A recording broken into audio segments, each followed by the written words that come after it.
یہ 72 فرقوں والی بات ہم کر رہے تھے. بچی کی باتیں رہ گئی، ایک ہی سوال اس بیچاری کا آیا پھر. چلیں دوبارہ شاید آ جائے. چلو 72 کا کیا؟ وہ کہتے ہیں کہ یہ روایت اتنی صحیح اور واضح نہیں ہے کیونکہ قرآن کریم کے ساتھ ٹیلی نہیں کرتی. انہوں نے ایک کتاب جو کہ کوئی ہاشمی صاحب ہیں ان کی کتاب کو موضوع بھی یہی بنایا ہوا ہے کہ یہ 72 فرقوں والی بات جو ہے یہ حدیث مبارکہ صحیح نہیں ہے. تو اس کے متعلق آپ کیا فرماتے ہیں؟ اتنی صحیح تو نہیں کہ اس کی بنا پر لوگوں کے کافر اور مومن ان کے فیصلے کیے جائیں. اسی لیے امام بخاری اور امام مسلم جن کی کتابیں سب سے اعلیٰ شمار ہوئی انہوں نے اس کا ذکر نہیں کیا، نوٹس ہی نہیں دیا. نیچے لوگوں نے لکھے ہیں مگر سب میں کچھ نہ کوئی راوی کمزور جس پر ذرا اعتراض ہے. مگر چونکہ بہت سارے اس لیے ملاج لا کر ابن حزم جیسے دوسرے تو کہتے ہیں کہ یہ موضوع باطل جھوٹ ہے، دوسری طرف ایسے ہیں جو کہتے ہیں کمزور. مگر چلو کچھ گزارے کی باتیں.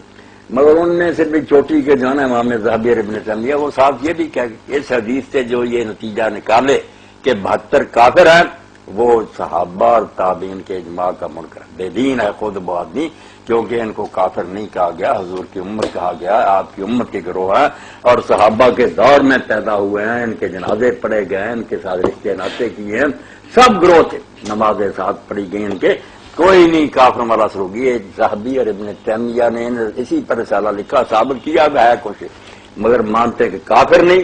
اور دوسرا جو کہے نا کہ ہمیشہ دوزخ میں رہیں گے وہ بھی لانتی ہے. یہ مسلمان ہے، حضور کو مانتے ہیں، یہ کافروں کے ساتھ رہیں گے، آخر انجام جنت ہے، سب جنت میں آئیں گے.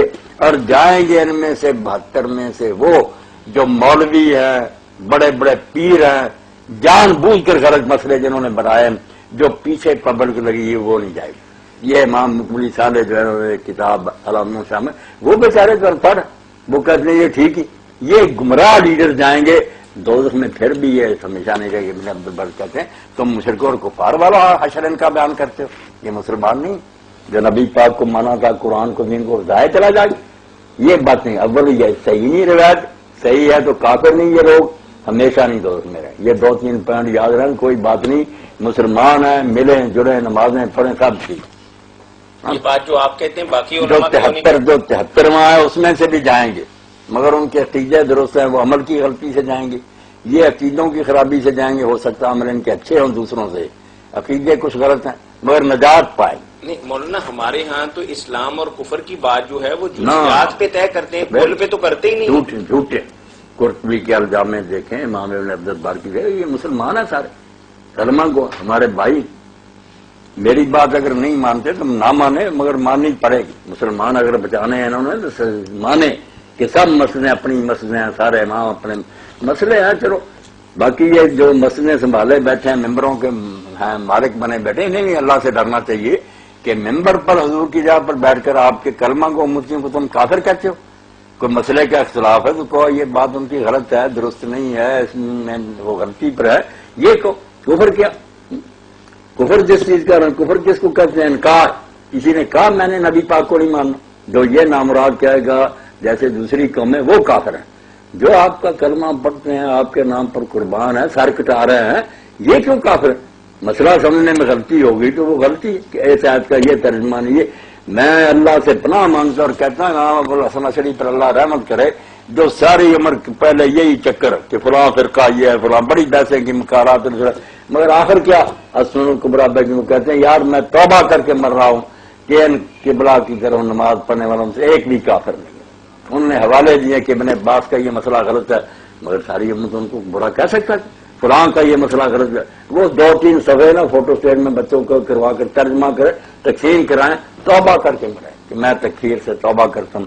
اور امام ابو حنیفہ رحمۃ اللہ لکھوا گئے اپنی فقہ میں کہ لا نکفر احد من القبلہ، جتنے قبلہ کی طرف منہ کر کے اس دور میں نمازیں پڑھ رہے ہم ان میں سے کسی کو کافر نہیں کرتے. انہوں نے بصرہ کوفہ میں سب کو دیکھا، ان کے ساتھ ان کے جھگڑے رہے، شیعہ کے، خوارج کے، معتزلہ، مناظرے، مگر وہ میں دیکھ لیا کافر ان میں سے کوئی نہیں، غلط ہو سکتا. افسوس ہے کہ یہ لوگ اس میں فرق ہی نہیں کرتے کہ انکار کس نے کیا. آپ قرآن شریف لائے، اس نے کہا میں نہیں اس کتاب کو مانتا، وہ کہتا نہیں اس آیت کا معنی یہ ہے، بریلی کہتا، دوسرا کہتا اس کا یہ. تو وہ علم سے بات کریں کہ کس کی ٹھیک ہے، وہ بھی اگر کوئی ہوتی طے ٹھیک ہے، ورنہ آپ رہنے دیں. جزاکم اللہ. ابھی آپ نے چھوٹے بچوں کے اب یہ شعر جو ہے لوگ لکھتے نہیں ہے، پڑھے ہیں بہت اعلیٰ، اللہ تو کریمی ہو، رسول ہے تو کریم. اے اللہ تو خود کریم ہے، تیرا رسول کریم ہے. صد شکر کے ہنستے ہیں میانے دو کریم. ہمیں لاکھ شکر کرنا چاہیے کہ ہمارا واسطہ دو کریموں سے ہے. اللہ بھی کریم بن کر بیٹھا ہوگا، رحم کرنے والا، رسول اللہ بھی شفیع ہوں گے. ہم کیوں نہیں چاہتے کہ امت کو وہ بخشوائیں؟ دوزخ ہی بھیجنا. ملا کو اسی طرح ٹھنڈ پڑتی ہے کہ یہ اکیلا جنت میں چلا جائے، باقی دوزخ میں جائے. تو خدا کے بندو، میں کہتا ہوں تم سے تو پیر وارث شاہ تھا صاحب، بے شک عورت کی کہانی لکھی مگر نعت رسول میں کیسا کہا اس نے، کہے امتی امتی روز معاشر، خوشی چھڈ کے جیو غمناک کی. حضور چاہتے کہ فوراً جنت میں چلے جاتے، بھوکتی جلتی امت، مگر نہیں گئے. پل صراط پر کھڑے ہو گئے. امت گزر رہی ہے، لوگ گر رہے ہیں تو باقی نفسی نفسی کہہ رہے ہیں، حضور امتی امتی کہہ رہے ہیں. کہے امتی امتی روز معاشر، خوشی چھڈ کے جیو غمناک کی. حضور نے اپنی خوشی چھوڑ دی، امت کے لیے غمناک ہو کر کھڑے رہے. اللہ سلامتی سے ان کو گزار دے سلامتی.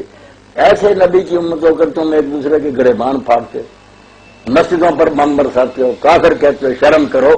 کیا بن رہا؟ ملک تباہ کر رہے سارے خدا کے لیے. کلمے کا احترام کرو. کلمہ تو اس صورت میں لوگوں نے پڑھا. پوچھا صحابہ کرام نے کہ اگر جنگ ہو ہم کافر کو گھیرے میں لے لے، وہ اس وقت کلمہ پڑھ لے. تو آپ نے فرمایا اگر تم نے قتل کر دیا تو تم اس کی جگہ دوزخ میں ہوگے، وہ تمہاری جگہ جنت میں ہوگا. ہاں؟